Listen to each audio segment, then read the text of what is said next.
June 1st, 5/30/2020. Call to order of the Lincoln Parish Police Jury here at the event center. Let us pray. Heavenly Father, we thank you now for what you've blessed us with in this country. We thank you, Lord, for the parish that we're living in. And Lord, we know during this time we call upon you to give us guidance and direction, wisdom and understanding. Keep our leaders from Washington to Baton Rouge to our local municipality and parish.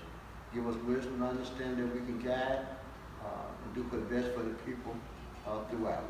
It's in Jesus' name we pray. Amen. Amen. Our pledge. I pledge allegiance to the flag of the United States of America and to the republic for which it stands, one nation, under God, indivisible, with liberty and justice for all. Thank you.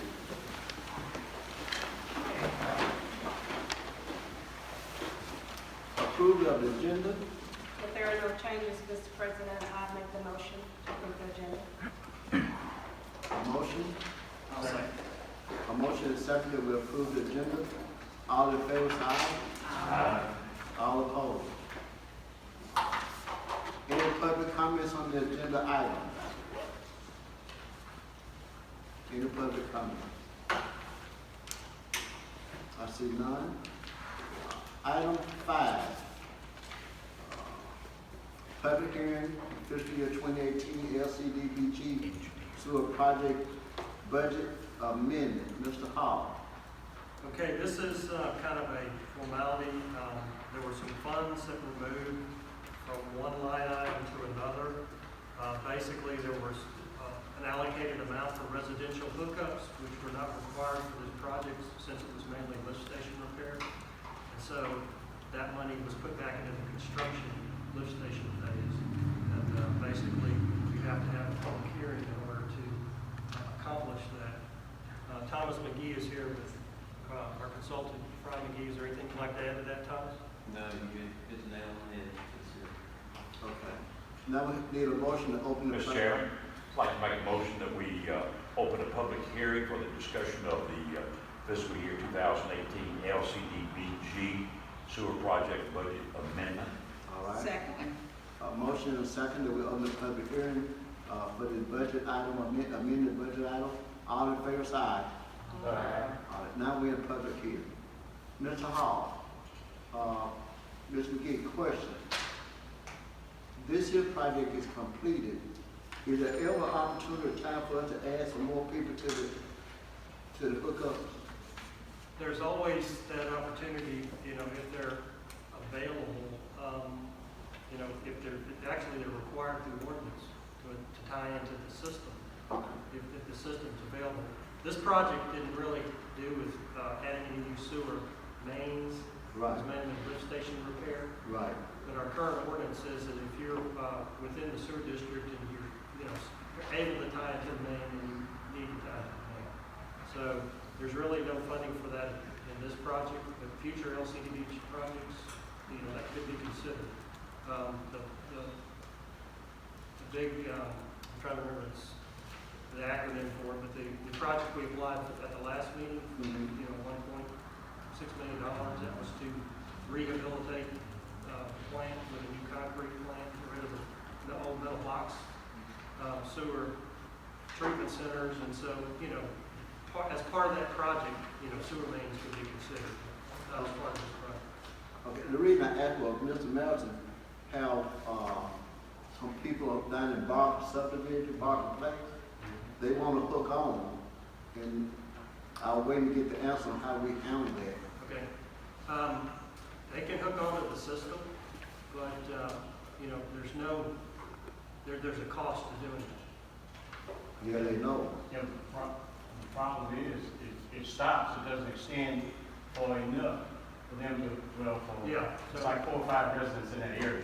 Okay. And it will only be available for one hookup.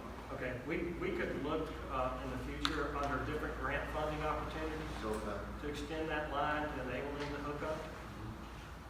Okay. Well, good. Any other public comments concerning this project or amendment? Can we have a motion to close the public hearing? So moved. Motion seconded to close the public hearing concerning the public, fiscal year 2018 LCDBG sewer project budget amendment. All in favor, say aye. Aye. Are we automatically back in the jury? Once you close the public, yes, sir. All right, thank you. Item 6, conduct interviews of parish administrator applicants. I don't know if another hour of time. At this time, do we have any applicants inside? Okay, we can go ahead and start with our interviews. Mr. Christopher Hyde, he's gonna pass around the score sheet. Do everybody have an ink pen? If you need one, I have some extra ink pens. I ask that you fill out your score sheet with an ink pen only because we have more applicants tomorrow. Pencils tend to smear a little bit, and being that the scores. Tanya, do we have a microphone for them to? No, they're just gonna see right here and just ask them to, speak up. But I need it, please. No, thank you, Mr. Tanya. Thank you. ink pen? Yep. They're gonna- We don't put our names in here, do we? No, you don't. You do not have to put your name on the score sheet. It's coming around. Bill.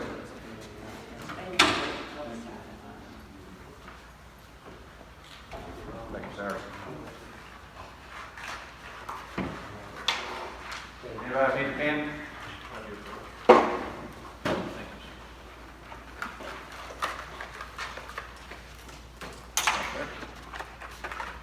Thank you. And if everybody is ready, we can go ahead and start with Ms. Kayla Pilcher. Hold on.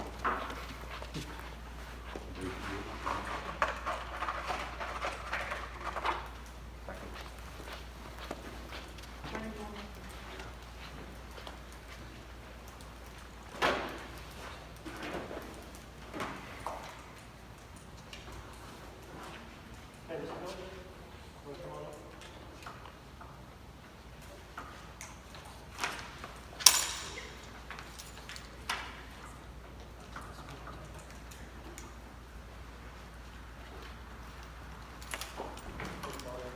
You're welcome to.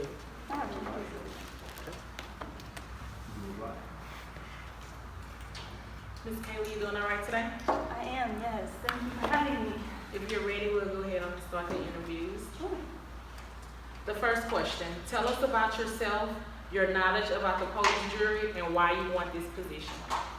Okay, I am Kayla Pilcher.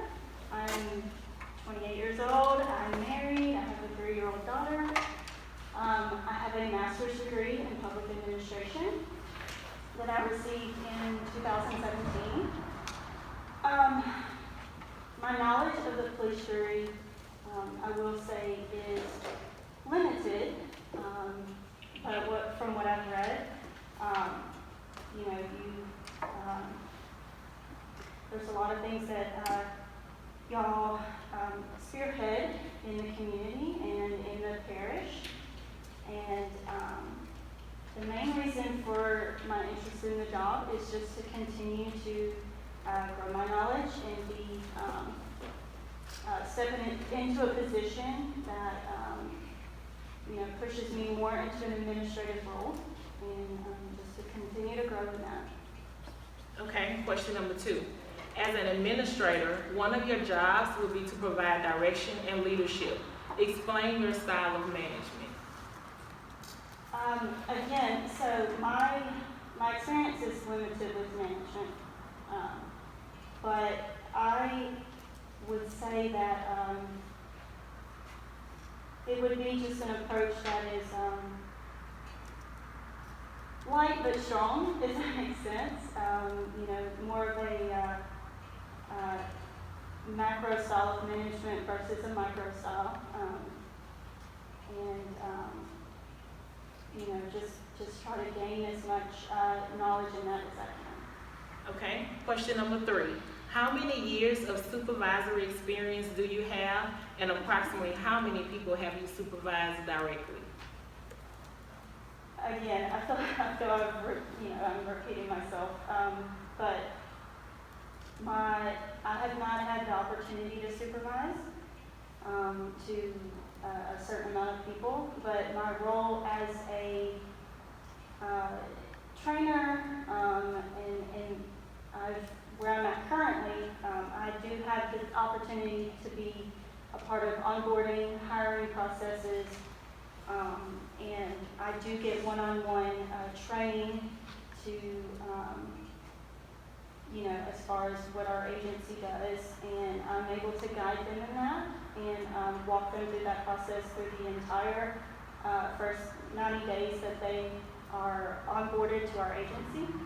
And that is the extent of my, if you would call, supervisory experience thus far. Question 4. Have you evaluated an employee's job performance, and what are the methods you typically use? I haven't done an official evaluation performance document for an employee. I've only given second-hand advice and just from what I've seen as far as a person's performance. Question 5. What do you know about the differences in working in the public sector versus in the private sector? Well, currently I work at a nonprofit, so I guess you would say I am in the private sector currently, and the difference is just the type of government relations involved. Question 6. Do you have any experience or knowledge of the public works component of the police jury operations? I don't have, again, my knowledge is only from what I've been able to read, but I am willing and I'm very adaptable to learn. Question 7. Describe and provide examples of your experience in budget preparation and reading and interpreting accounting and financial reports. So the only experience I've had with budgeting really comes down to, I was able to do an internship with the 5th District Public Defender's Office while I was getting my degree. And one of the things that I was able to do was go to Lafayette for a district meeting where they reviewed over their budget for that fiscal year for all of the districts of Louisiana. And my small part in that role was gathering local funding revenue sources that each of the districts for their specific public defender's offices are able to maintain throughout their district. And so through that, I was able to see a little bit on the funding side as far as local revenue sources. Question 8. Tell us about a time when you lacked the knowledge or skills to perform a job, and how did you overcome the gap? Well, again, I'm very adaptable. I would say one of my strengths is executing. So if there's something that I do not know or I'm lacking the knowledge of it, I make it a mission, if you will, to go ahead and push as much as I can to gain as much knowledge or information about that specific thing. Question 9. What resources do you rely on to stay current on changes that affect your field? I would just have to say, just based on my current work experience, just relying on the community. Community resources are very important, especially for us who live in the community. So I do rely a lot on, staying informed on what's available out there for us, and how we can utilize those resources. Question 10.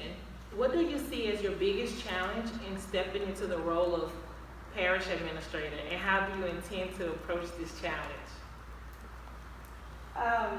The biggest challenge is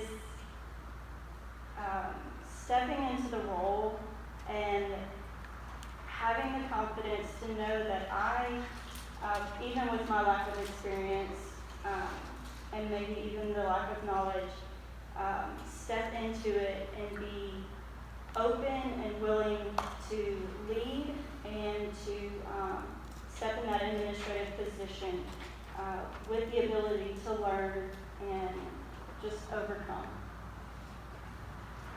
Question 11. Did you apply for this position when it was first advertised? I did. You did? I did. Yes. Yes. What are your salary expectations? I don't have any specific salary expectations. I'm very flexible, very negotiable. My expectations are not very high for myself. Again, I'm very flexible, very open. Question 13. What is your availability? How soon can you start? That, just for the respect of the agency I'm currently at, a month's notice would be very great if I could be able to do that, but also, within 2 weeks' time if necessary. Last question, number 14. Is there anything you would like to add about what makes you the best candidate for this job? Again, I'm very determined to step into a position and be able to overcome any obstacles that are in my way, to be able to be the best administrator that I could possibly be. Okay, and if there's nothing else, Ms. Cable, we really appreciate you, and this concludes our interview. Thank you so much for having me. Thank you.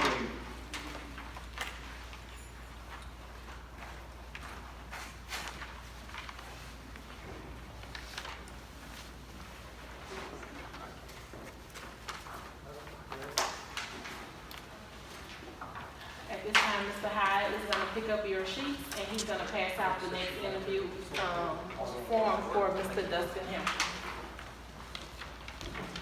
Hi, Dustin. Hi.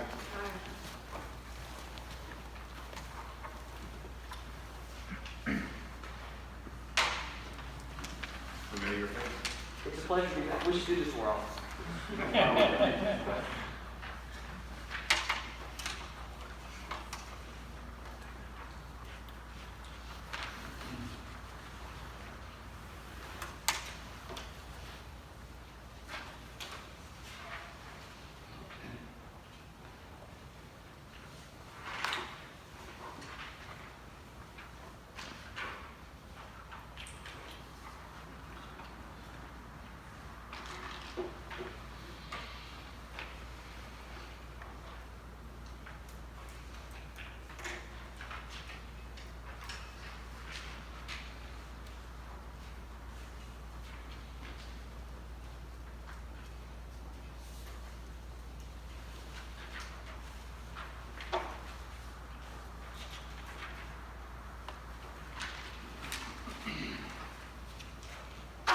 If everyone is ready, we'll go ahead and get started.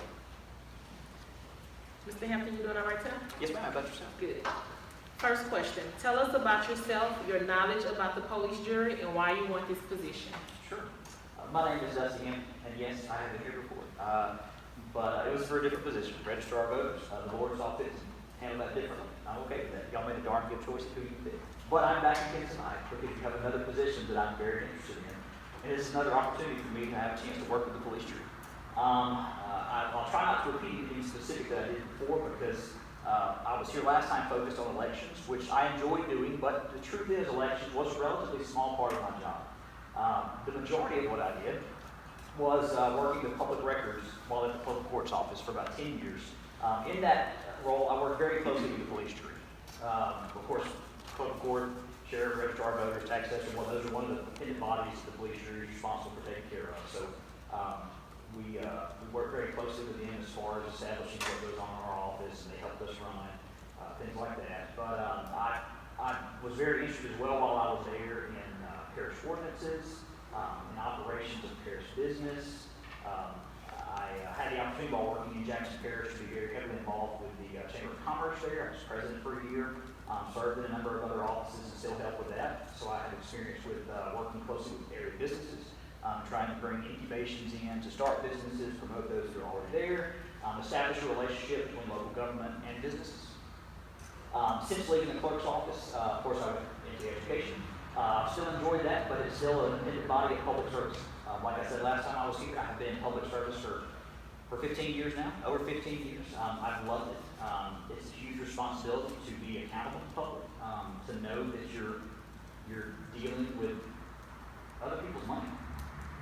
That's what it is. And I think God calls us to be good stewards with that property. It's a big responsibility. It's a big burden. This is not an easy job. But it's one that I welcome the challenge for. I think I'm not a native of Lincoln Parish. I was born and raised in Jonesboro, Jackson Parish. I was heavily involved with police jury meetings and the police jurors there. I worked very closely with Mr. Kenneth Party, with Mr. Hall, and Mr. Party, the secretary of the police jury there for a number of years. And I got to see great parish leadership. I learned to do great things. I appreciated what they did for our parish. I admired the way they were able to run things so smoothly. Since I've come to Lincoln Parish, I've seen a lot of the same things here from the Lincoln Parish Police Jury. You guys handle you have some extremely large fiduciary responsibilities here. You guys take care of so much with this jury. And I respect the work that you do. It's a lot to administer, but again, I'm excited about the opportunity to have that challenge. Question 2. As an administrator, one of your jobs will be to provide direction and leadership. Explain your style of management. My style of management comes directly from classroom management. My master's degree is in teaching. I won't say I'm the best teacher in the world. I have made many mistakes in the classroom, but I've learned from all of them just like I hope my students have. I have learned to be very patient. I worked in public schools for a number of years. I still work in education with a HiSET program, an alternative high school diploma program. And I find a lot of similarities with the audiences that I work with today and the ones I had in public high school. I work with people right now who are probably, I would say 90 to 95% of our population is below poverty level. I found the same thing in the public school systems. And I learned to be patient. I learned to listen. I learned to respect other people's views. And it wasn't always that way. I'll be completely honest with you.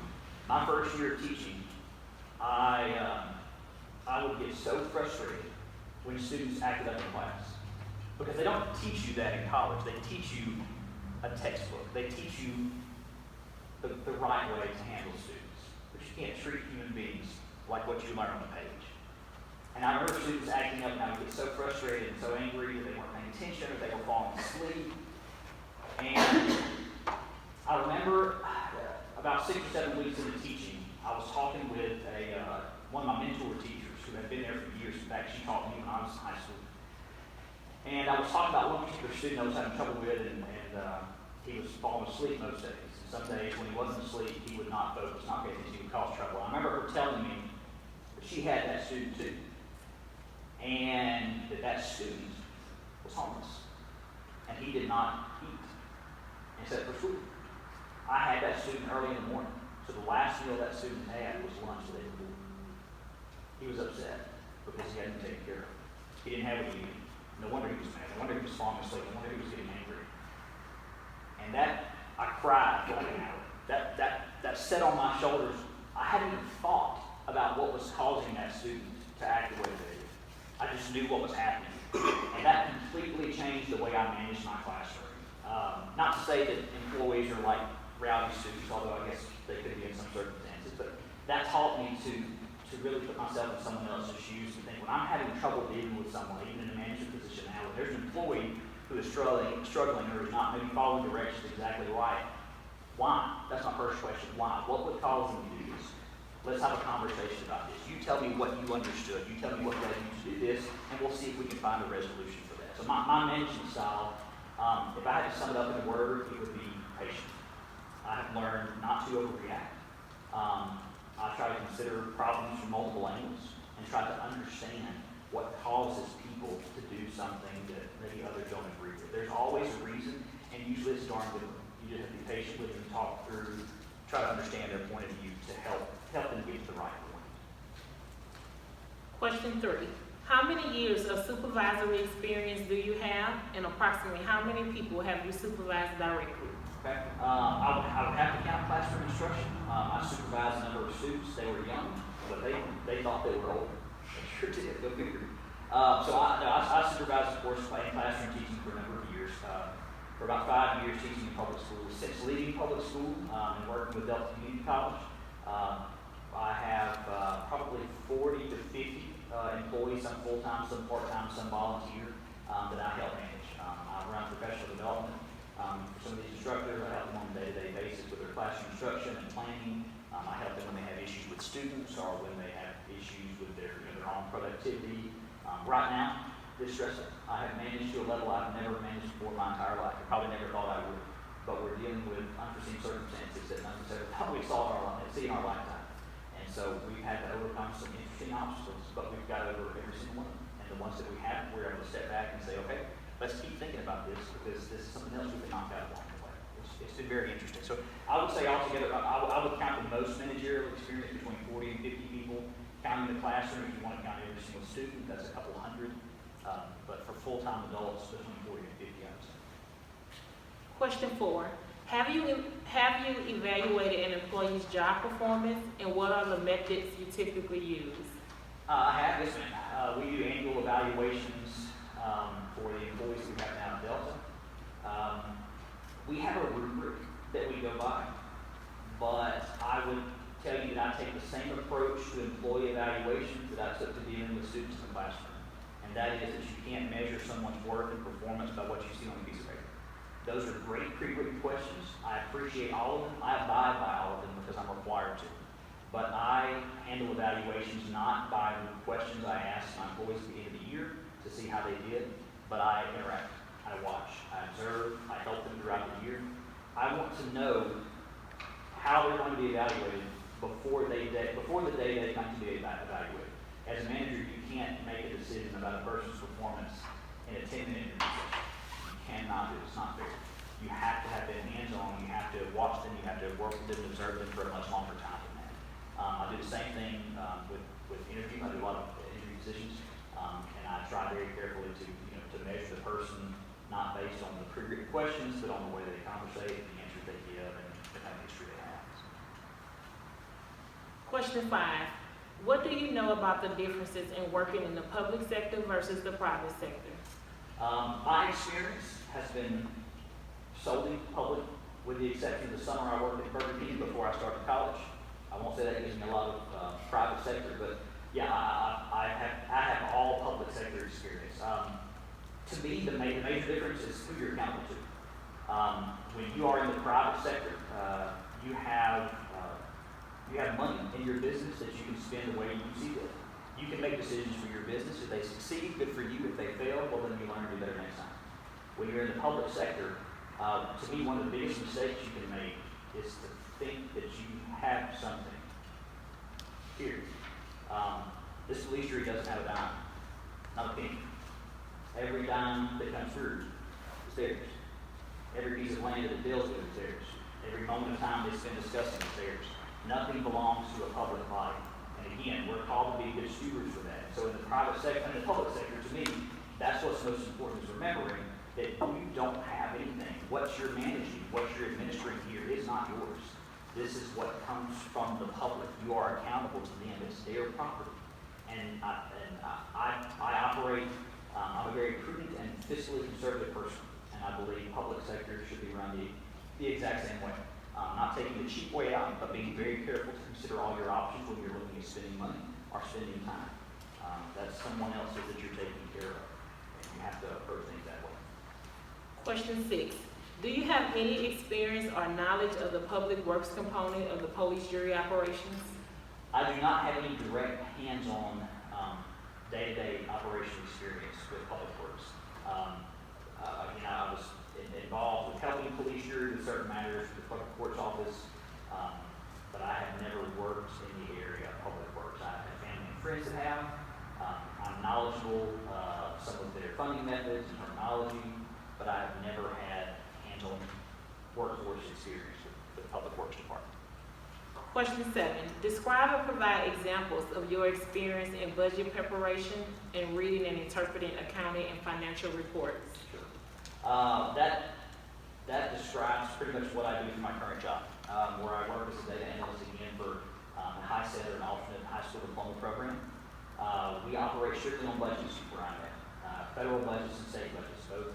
We apply for a number of different ones for budgets to help different groups of people, whether it be local people, people who are homeless, people who are underage, people who are English as a second language, people who are working on specific workforce fields. We have a number of different grants we apply for each of these individuals. That's a massive process to write a multi-million-dollar budget when you're trying to plan ahead and figure out who might come through your program, who might benefit. It's easy to look at the census records and see how many people could benefit from this. In Lincoln Parish, we have approximately 47,000 people, 25% are below poverty levels. It'd be easier for you to look at that paper and know that I had a little over 10,000 people I could serve here in Lincoln Parish. Realistically, how many would come through? It's a completely different matter altogether. So it can be hard to figure out what you could do with your funds versus what's realistic. For me, when it comes to looking at budget and preparing, I'm very careful to look at previous year's history, past performance, to plan ahead. You can't predict, like this year, exactly the way things are going to go, but you can use previous years as a model. I think it's very important to overview your budget throughout the year to make sure that you're on track. We have very careful accounting methods at Delta where I work now. I've always done the same thing in my personal life to make sure that I'm not overspending, plan ahead accordingly. Again, watch those expenses, watch what comes in, search for the best deals. You got to make your money go as far as you can. Again, whether it's working with grants or the public sector like this, working with someone else's money, it's important that you do stretch as far as possible. Question 8. Tell us about a time when you lacked the knowledge or skills to perform a job. How did you overcome the gap? I would go right back to education. I spent 4 years working on a bachelor's in education before changing my mind at the last minute. I went back and got my master's in education. So I have 6 years of collegiate educational experience. They taught me exactly what to do with my students, told me exactly what to expect and how every day would work. The first day I walked in the classroom, I learned that they were not right. You wish classrooms worked the way they taught you they would work in college, but they don't always work that way. By the end of the first day, I realized that I was not going to be prepared by what I learned in my college classroom. It was going to be my hands-on experience, my interaction with my students, listening to teachers who told me how I was a knucklehead in high school and how they overcame that, for me to be able to work with my students as well. And that's what I did. I relied on experience. I relied on human interaction, not the words on the page, to make sure that I could adjust and I could accommodate to my students so that they could learn the best that they could. When you're working with people, that's exactly what you have to do. They're not robots. You can't go in there knowing that this is the way something's going to work with another person. You have to be willing to adjust, and that's what I did. And that's what I do for every activity I approach. I'm very flexible in the way that I approach it, so that I can learn and make sure I'm doing the right thing, not just what I think is the right thing as I do that activity. Question 9. What resources do you rely on to stay current on changes that affects your field? I love reading peer review research to see what studies are out there. I was looking up some today to try to find out how digital learning impacts poverty level students. When it comes to working in the public sector or business with the police jury or parish government, I was a nut for reading laws, seeing what bills are currently on the floor of the House and Senate. I think one of our laws in Louisiana is ignorance of the law is no excuse. Just because you don't know something is illegal doesn't mean you can get away with it. You have to be knowledgeable of what's going on. And working in the clerk of court's office, I learned very quickly that there's rules to micromanage really everything that you do. That may not always be the best way to work in government, but it's the way it is. And you have to be knowledgeable of those rules, and you have to abide by them. Whether or not you always agree that that's the best day-to-day practice, you have to know what those things are, and you have to follow them to a T. You don't have to agree with them, but you have to abide by them. Working in the public sector, to me, that's the most important thing. You have to stay abreast of changes. You have to watch what things are being proposed. Provide feedback if you want to, but once those things are in place, you must make sure that you operate underneath them. Question 10. What do you see as your biggest challenge in stepping into the role of parish administrator, and how do you intend to approach this challenge? I've never administered a parish. I have never been a parish administrator. I had that against me going in from day one. I wish I could come to you with 5 or 6 years of parish administration experience and tell you that my wisdom would make the best man. I don't have that. I have ministered people. I have worked with people. I've learned how to respect and listen to people and be patient with them. I believe that is what a parish government is. There's no parish to administer. There's no such thing as a parish. There are people, their lives living right here that work together day to day. Lincoln Parish is a great place, but it didn't get that way easily. There are a lot of people that work hard together to make it what it is. If I were to step into the role of parish administrator, my biggest challenge would be meeting new faces, making new connections, and learning the different ways that people in our community and our parish work. Learning what kind of needs are out there and trying to find the best way to meet some of those needs. There's a lot of business that comes through Lincoln Parish. It's a massive place. And I think it's very important that you pay very close attention to the needs of the people to make sure that they're being met, whatever that need may be.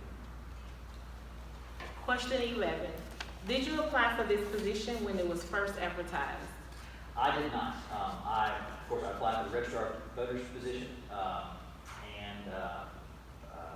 when I didn't get that one, I had thought about this position, but again, my number one passion was elections, so I definitely applied for that one first. But I went back and reconsidered this one. I love parish government. I would love to be involved in some level of it, and I think this would be a great opportunity. I was very excited about this, so that's when I applied for it after the first. Question 12. What are your salary expectations? I've worked in education for a number of years now. I've probably worked with a spare change that you have in your pockets. No, seriously, the proposed salary, I would ask for nothing more. I believe very strongly that this position should be contingent upon experience. And whatever the jury thinks is fair, is fair for me. Question 13. What is your availability? How soon can you start? Ideally, I would start July the 1st. Our fiscal year at Delta goes July 1st to June 30th. June 30th is the busiest time of the year as we're collecting data and getting ready to report for the next year's grants. That is when my job is the absolute busiest. So if I could, ideally, it would be July the 1st. Last question. Question 14. Is there anything you would like to add about what makes you the best candidate for this job? I believe I've said almost everything. I would love to close by asking you guys to do the exact same thing that you did the last time I was here, and that is to carefully discuss your candidates. You have some great ones again tonight. I know some of these people personally that are applying. They're great friends of mine. And if I saw them get this position, I would be proud that Lincoln Parish was under their administration. You made a good choice last time. I would ask you to do the same thing again tonight. I am not Mr. Hall. He is great at his job. I do not have this experience. I cannot fill his shoes the way he did. There's nobody that can do what that man does right now. But I'm excited about the opportunity to come into the position the same way that he did, and that is without having that parish administration experience where it's just kind of, as he explained, kind of thrown on, you're expected to go really quickly. I'm a very fast learner. I love a challenge. And I would tell you that one thing that might make me unique, I firmly believe that I would have the shortest learning curve of everyone here because of my excitement for this position, my love of parish government, and my desire to be involved in the parish. I believe that would set me apart. If there's nothing else, Mr. Hampton, this concludes our interview. Thank y'all. Thank you. I really appreciate it. Great job.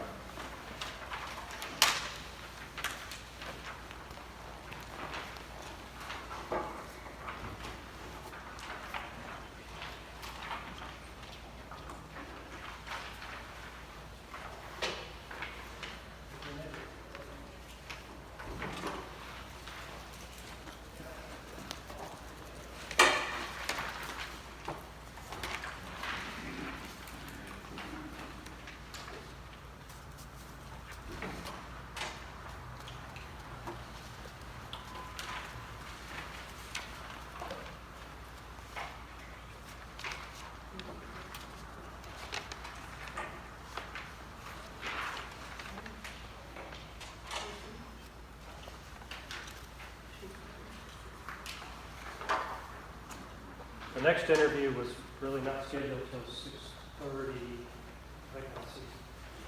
I thought I saw her by Okay, now. might be her after.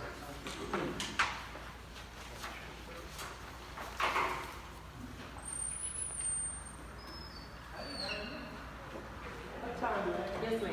Ask them to speak a little louder because this door, we're picking up just traffic. Okay. Sound from the road.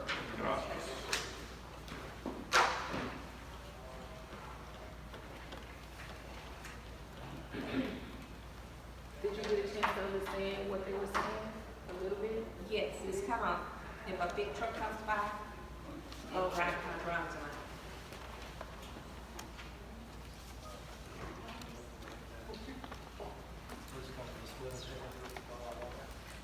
You sit right there. Stop for the water.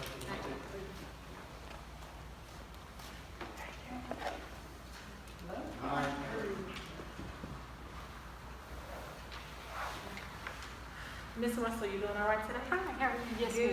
Good. Good. If you're ready, we'll go ahead on and start the interviews. Okay. And we ask that you just, speak loud, speak clear, that way everyone can understand and hear you. Okay, great. All right, first question. Tell us about yourself, your knowledge about the police jury, and why you want this position. Okay. I'm Maggie Russell. I am I originated in Texas, but I lived here in 1972, so I've been here for 48 years.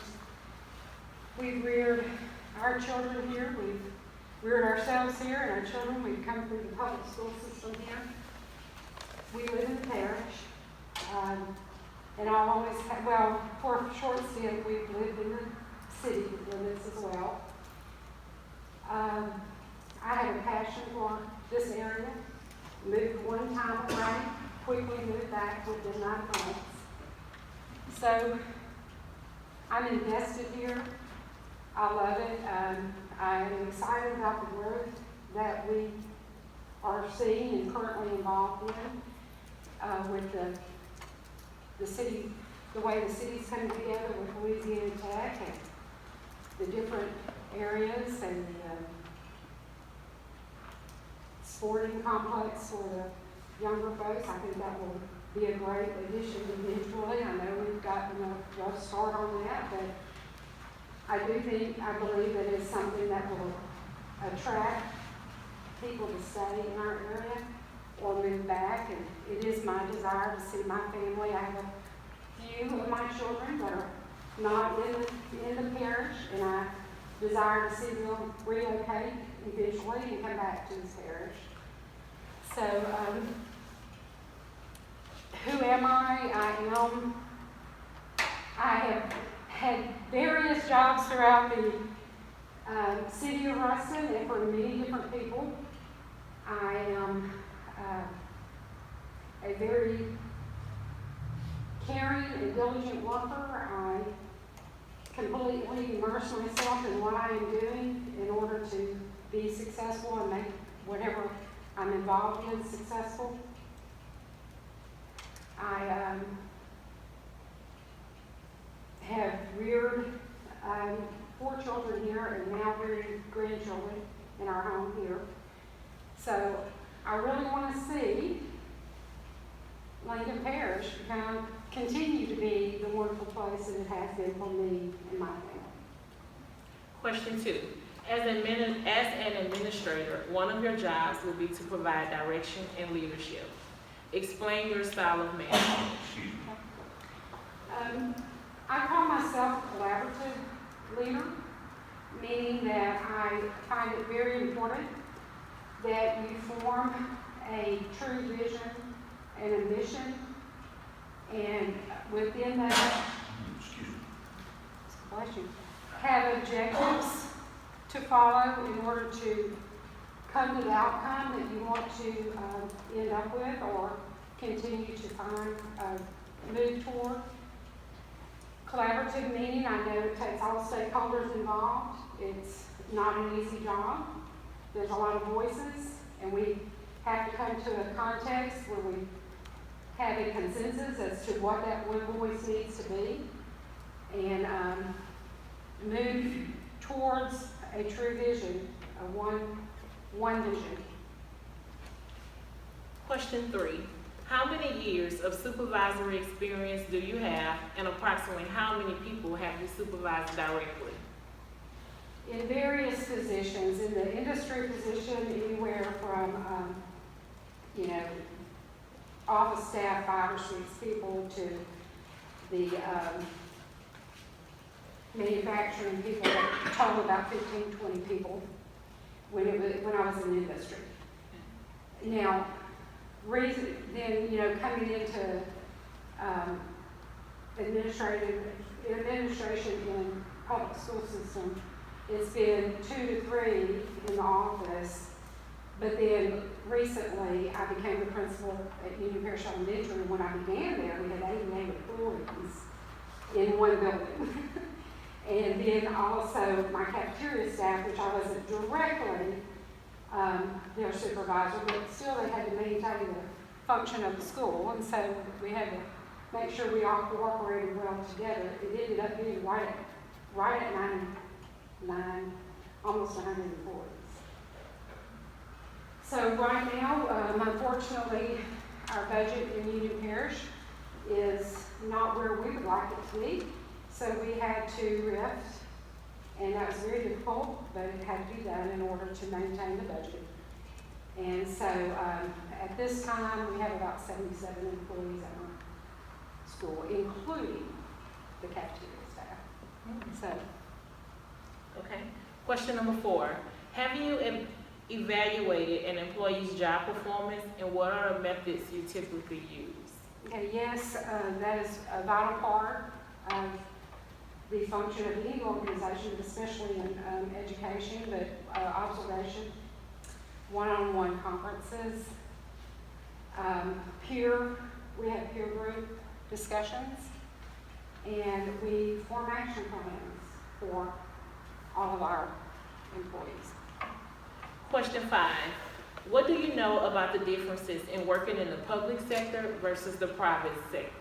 Well, a lot. In the private sector, we have a little more leeway of what we're going to be doing, and we don't have as many of the public voices that we need to listen to, and we're usually headed towards a bottom line gross profit.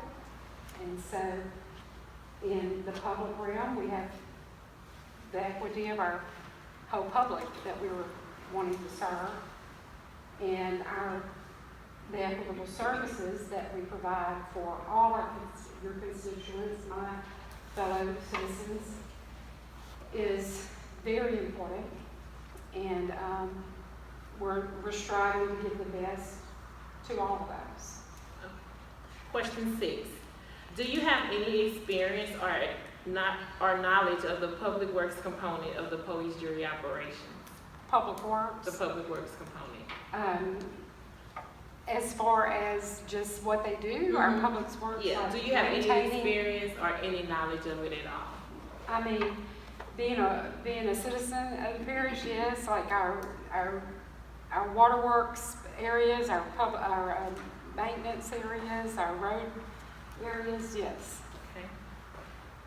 Number 7, describe and provide examples of your experience in budget preparation and reading and interpreting accounting and financial reports.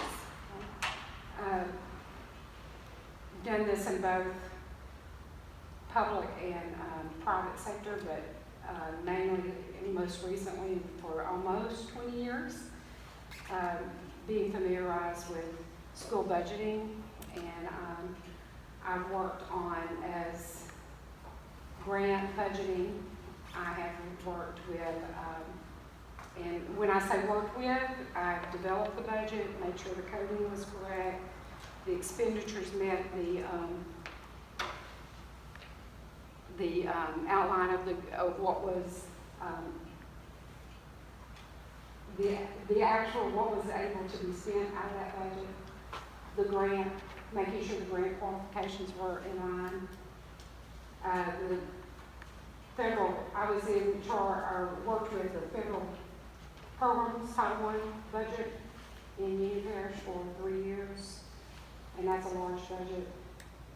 Where I'm at now, of course, it's my school budget, but I constantly am in liaison with the federal programs budget, Title I budgets, Title II, where Title II is our, where we do our professional development out of that budget. But helping prepare the budget, maintain the budget, make sure the expenditures meet the qualifications of the budget. Question 8. Tell us about a time when you lacked the knowledge or skills to perform a job, and how did you overcome the gap? I seek education, and you may see through every one of my degrees, it's because I needed to know more about what I was doing. For example, my industrial organizational psychology degree, which is used to be called a human resource. Found myself as the accountant at a corporation, the comptroller of a corporation, but I dealt mainly with human resource issues, and so therefore I needed more knowledge. For this, I would rely heavily on the legislative auditors' guides and their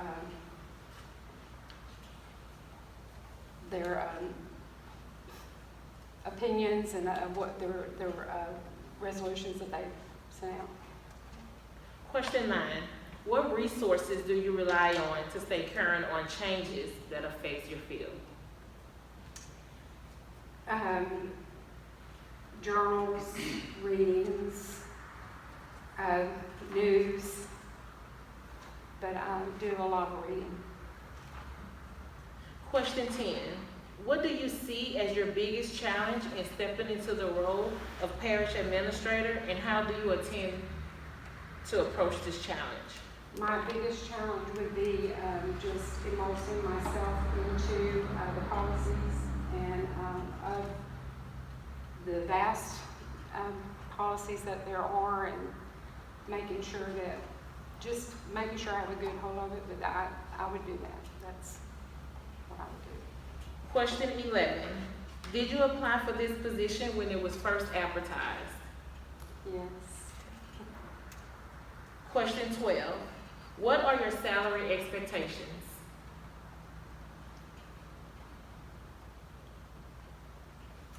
Higher than it was posted, but with reasonable means, I would think somewhere 80 or above. 80 or above.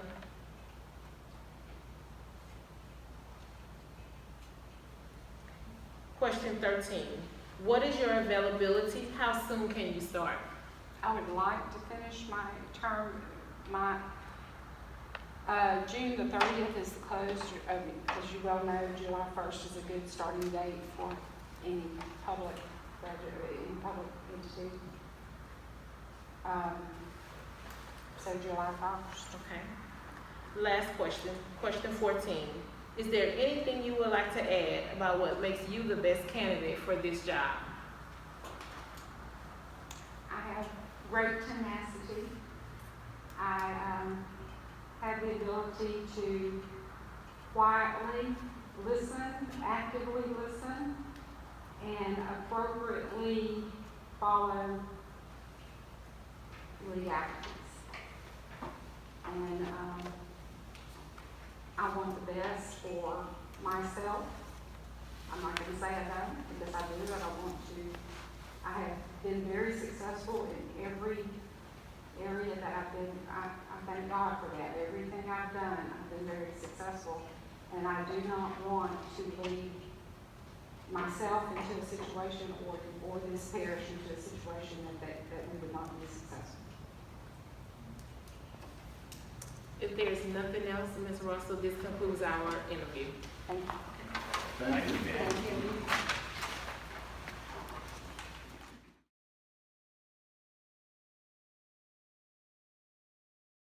I'm about to bring it in. I started today my 40th. Which my daughter runs the last 50 years.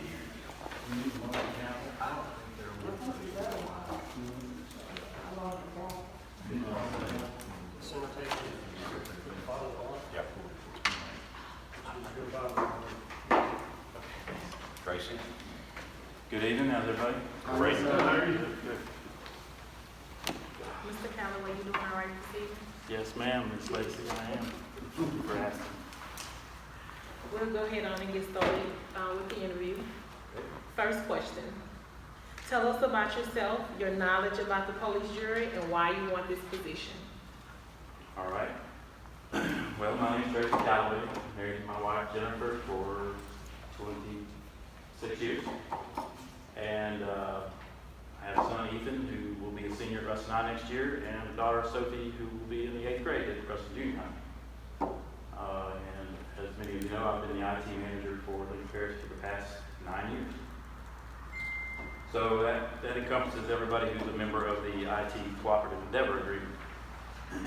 And so that encompasses the police jury, of course, as well as the sheriff's office and the fire district and the detention center and communication district, which is 911 at the sheriff's office and the Ruston Police Department, as well as the assessor, GIS clerk, and the 3rd Judicial Judge's office and District Attorney's office, which means I also cover their offices in Union Parish. So we get spread pretty thin sometimes. So this was a 3-parter. Why you want this position? Why do I want this position? I've been a resident of Lincoln Parish since 1977, when my father took a position as a professor at Louisiana Tech. That's the first part of it. Second is that I've loved working for Lincoln Parish for the last 9 years. Because every day I see the hardworking people in every agency that do their best for the citizens of the parish. And third, I'm very community minded, and I love to serve the community, and I'm a member of several community service organizations in town. And so I want this position because I want to use my skills and talents to administer the police jury for the betterment of my home and my parish government and my community. Question 2. As an administrator, one of your jobs will be to provide direction and leadership. Explain your style of management. My management style is mainly good communication and trust. I know that the information sheet that everybody received on the candidates listed me as my last 5 years of supervisory experience, only having 1 employee, and that is correct. And doesn't imply much managerial experience. But in truth, I think that one of my strongest assets is that I have good managerial abilities. In my current position, I am a manager of technology and infrastructure and facilities and data and security and of people. Effectively, I'm responsible for managing every employee in every agency without being the boss of any of them. None of them are my direct reports, and I can't command them to do anything. So I have to approach every employee in every agency, regardless of where they are on the organization chart, and communicate with them what I need them to do, why I need to do it, train them to do it if necessary, and ultimately convince them to do it. My day can start with going out to the garage at the highway department and training a mechanic on how to use a engine code reading device and convincing him to use it to troubleshoot what's wrong with the back. And by the time we're done, he's happy and confident in using that device for the future. And then later that day, I might lead a meeting that I've called with the leaders of all the agencies to communicate what kind of security changes I'm going to make to implement and how that impacts their agencies. So I've accomplished this over time through good communication, with honesty and trust and respect. And I already have that managerial relationship with all of the employees of the police jury that I work with on a daily basis. And I will continue to manage in that manner. Question 3, how many years of supervisory experience do you have, and approximately how many people have you supervised? But it seems like you just answered that question. In my 25 years of work experience, many of my jobs have just been to supervise myself. In some positions I have served as lead technician in a consulting firm, or served as an assistant director or something of that nature, where I might have had staff of 2 to 25 or somewhere to mentor and manage. And as LaTanya alluded to really in the last question, in some ways I pretty much manage over 300 now across all of them. Question 4, have you evaluated an employee's job performance, and what are the methods you typically use? In my department of 2, there's really not much need for evaluation, because the 2 of us are evaluating each other all the time, and everybody else does too. So there hasn't been much need for that here. Like anyone, I've been through evaluations, merit evaluations, annual evaluations, where they ask you, rate yourself, where they rate you on questions 1 to 5, that kind of thing. When I worked for CenturyTel, they had an interesting way of doing evaluations, in that they did something called a 360 review, where they, not only were you evaluated by your manager, but also by all your peers. And then all that was then accumulated, and that was your evaluation that would determine your merit increase at that point. I think if I were appointed to this position, then that might be something interesting to try to implement in this position. Question 5, what do you know about the differences in working in the public sector versus working in the private sector? I think, to me, the biggest difference between the public sector and the private sector is the money. In that the money in the public sector is special. It's because it's not our money, it's the taxpayers' money. We didn't earn the money, but it's our job to be stewards of the money and to use that money to provide services for those taxpayers. The private sector, they earn some money and then they lose it because of bad business decisions, and that just hurts them. If we make a bad decision that loses a bunch of money, then we're hurting the taxpayers. Question 6, do you have any experience or knowledge of the public works component of the police jury operations? Well, I've been here a while, so I'm pretty familiar with many of the public works aspects of the police jury. I know we have a small sewage plant that Maurice does a great job of managing, and Carrie does a great job out at the landfill and with all the dumpster routes and solid waste. And of course, Jerry Doss does a great job at the highway department with all the road maintenance and the bridges and mowing the right of ways and all that. Of course, we have Angela does a great job at the expo, and James does a great job with our jewel of a parish park. And of course, Kip keeps us safe in the Homeland Security Office. And Ronnie hasn't been here long, but so everything I've seen so far, Ronnie does a pretty good job of helping. Question 7. Describe and provide examples of your experience in budget preparation and reading and interpreting accounting and financial reports.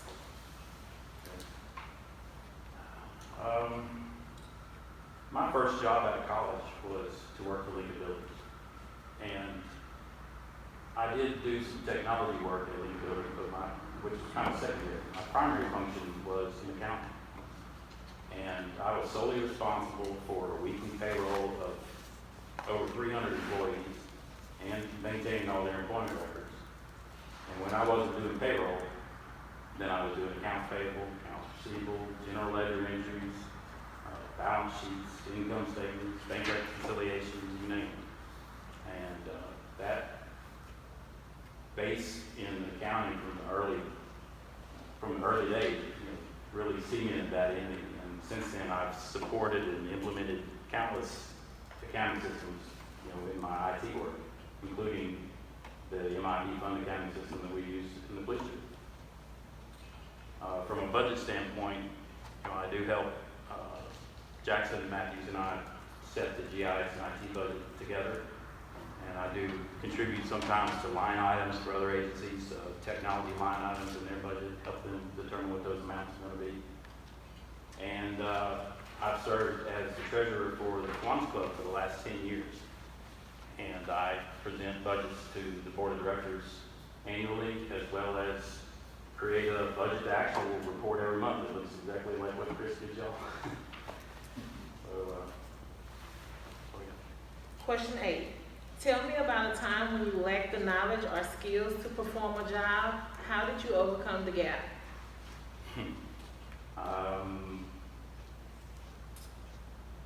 Well, the first thing I can say is that's nearly a daily scenario in my job.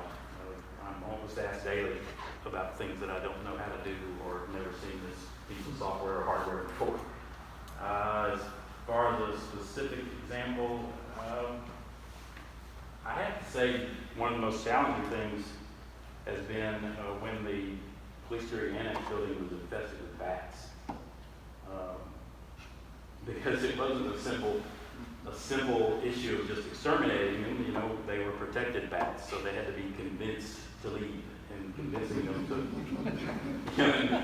them took months. And so the second and third floors of the annex building had to be evacuated. Now, I'm not suggesting I had anything to do with getting rid of the bats. My job was to figure out how the help agency was going to move across the street into a mobile building, but still be able to use their computers and their phones. And it was a head scratcher. And, initially I got over there and looked at it and thought, I can do some kind of directional Wi-Fi or something, but then that was going to be a lot of money. And, then when they moved back in, then we wouldn't have any use for the equipment. And, but when I got looking at it, I thought, well, it's not that far away. I could probably get a cable there, but it can't play across the street because it won't be durable enough to be run over all the time. So ultimately, I thought about it and thought if I plug in a network cable behind Sheila Bordelon's desk, run through her windows, out, down the sidewalk, up to a light fixture on the outside of the building, across aerial to the utility pole that goes across the street, another utility pole down the building, how far is that? And I estimated it, and it was just within the range of the network cable without data loss. So I called on some resources with the City of Ruston Utility Department, and they came over their bucket trucks and operators and threw the cable up there, and I did the rest, and it worked. And a couple months later, we pulled it all down like it was never there, and I reused the cable for some other projects. So we ended up really not spending any money either. Question 9. What resources do you rely on to stay current on changes that affects your field? I'm subscribed to several email lists where I get emails that talk about technology, specifically technology in government. There are a few periodicals that I get in the mail as well that I'll thumb through on occasion. Most of time in my position, since technology changes so quickly, it's just a matter of constant research. Anything that lands in front of my eyes that I need to work on, then I got to start researching and look up product information for that. Question 10. What do you see as your biggest challenge in stepping into the role of parish administrator, and how do you intend to approach this challenge? I think the biggest challenge is probably just going to be the initial flood of information, flood of details, and trying to process all that. And with the job I do now, there's a lot of details and a lot of change constantly, and I fight that through a lot of documentation. I do a lot of documentation in my job. Otherwise, I'll lose it and I won't remember it. And so I think that I would employ that same tactic in this job, and that I would document as much as I could, so I can remember what to do later. Question 11. Did you apply for this position when it was first advertised? As in the assistant parish administrator job? The parish administrator? When it was first advertised? Yes. I guess I'm confused. Was it advertised before? It was. Within the last 10 years? Yes. Yes. Well, I applied for the assistant parish administrator job a year and 3 months ago, and was very eager to take that position. It didn't work out, but I still think that I'm a good candidate, or I would not be here applying for this. Question 12. What are your salary expectations? I'm aware of what the starting salary for the position is, and I intend to ask to negotiate for a 10% increase over my existing salary. Can you repeat that, please? I said I intend to negotiate for a 10% increase over the salary that I receive now. Question 13. What is your availability? How soon can you start? The short answer is I can start immediately. I'll be at work tomorrow. The long answer is, I guess, stickier. In COVID-19 terminology, I am an essential employee with the parish as IT manager. So, I don't think it would be wise to just abandon my post. There's a lot of things that are involved there. But I also would be eager to start my duties as parish administrator immediately.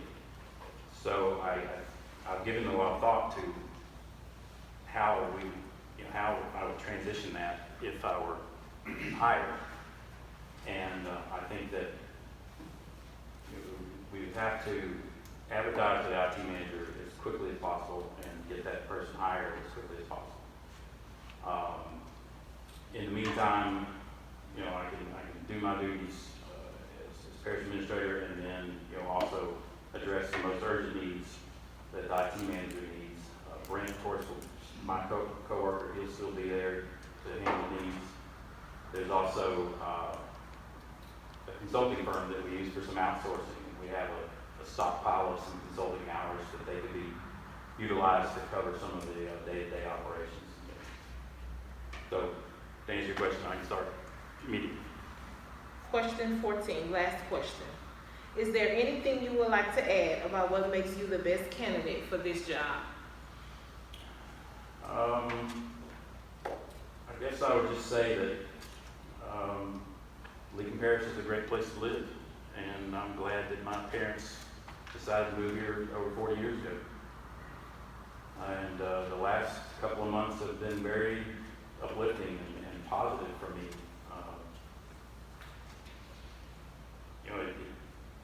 First, when I asked, I was very honored by Ms. Belton and Linda Cook and Stephen Williams, who, were without hesitation, offered to write me letters of recommendation. And I really appreciated that. Since then, I have been, since it became more known that I was a candidate for the position, I've been approached by countless coworkers and friends, offering encouragement or to offer to write a letter of recommendation. You got stopped by my neighbor the other day when I was throwing softball in the yard with my daughter. He stopped by and I lost an hour of my time to sit there and talk to me for him. But, it's been very encouraging and almost without fail, a lot of those people would say, oh, you talk to this police juror, you need to, and tell them I sent you, that kind of thing. And maybe it was a mistake, but for me, that was just kind of an ethical line that I wasn't willing to cross. I know I spoke to many of you face-to-face at meetings or told you my intention to apply or introduce myself to some of you that are new. And, but outside of that, I really didn't think that was something I wanted to do. Kind of likened it to campaigning outside of the polling place, that kind of thing. And so what I did do is just say,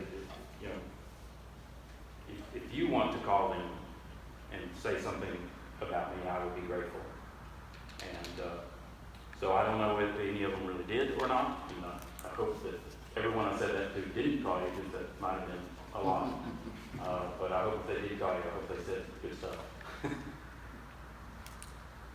Well, Mr. Calloway, if there's nothing else, this concludes our interview. Thank you. Thank you. Thank you, Gracie. Appreciate it.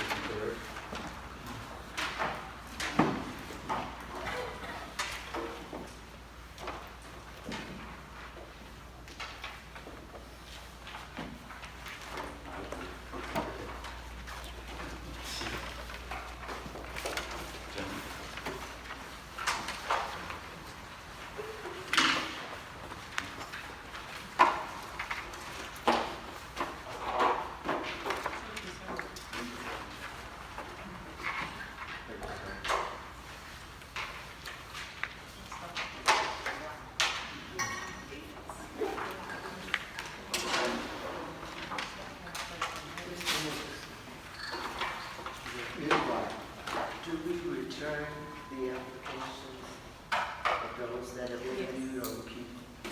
Mr. Turner, what do we do with the application? The resumes. Resume. You can turn them in. Return them in? Yeah, before, you can leave them where, once the meeting is adjourned, you can just leave them where they are, and we'll pick them up. Okay. Did everyone get that? She said just leave the resumes where we are, and they'll pick them up. Okay.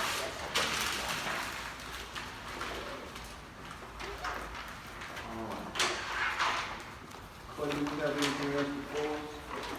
See you tomorrow night. Tomorrow night at 5:30? Mr. Turner, anything you missing?